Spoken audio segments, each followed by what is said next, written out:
2024 সালের 5ই আগস্ট তৎকালীন ফ্যাসিস্ট সরকারের পতন ঘটে।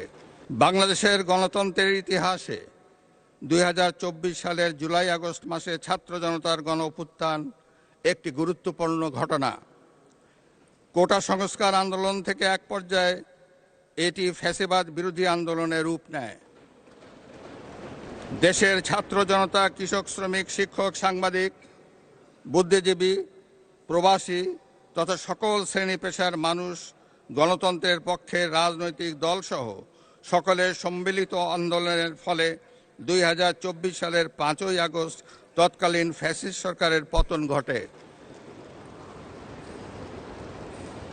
হাজারো শহীদের রক্তের উপর দিয়ে তাবেদার ও ফ্যাসিবাদ মুক্ত নতুন গণতান্ত্রিক বাংলাদেশের সূচনা হয়।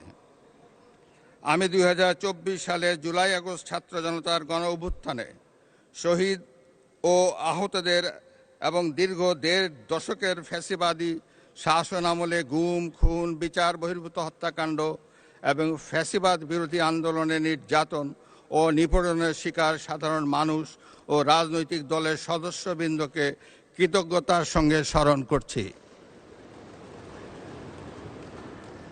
যাদের অসামান্য ত্যাগের মাধ্যমে বাংলাদেশ ফ্যাসিবাদ মুক্ত হয়ে গণতন্ত্রের পথে যাত্রা শুরু করেছে।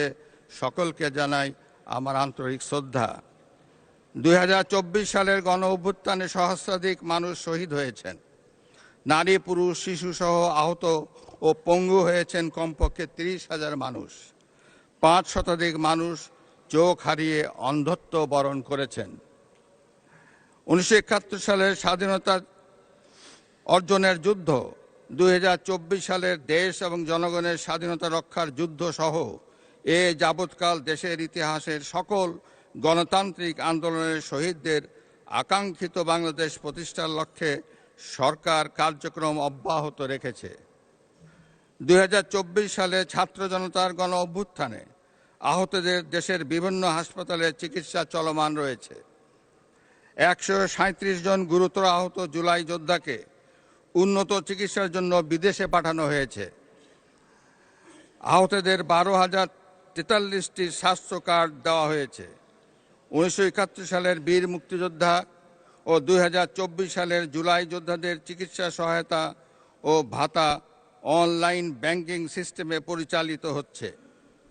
সরকার জুলাই গণ অভ্যুত্থানের ইতিহাস সংরক্ষণ, গবেষণা, উন্নয়ন, দিবস উদযাপন সহ নানামুখী কার্যক্রম ও বাস্তবায়ন করে যাচ্ছে।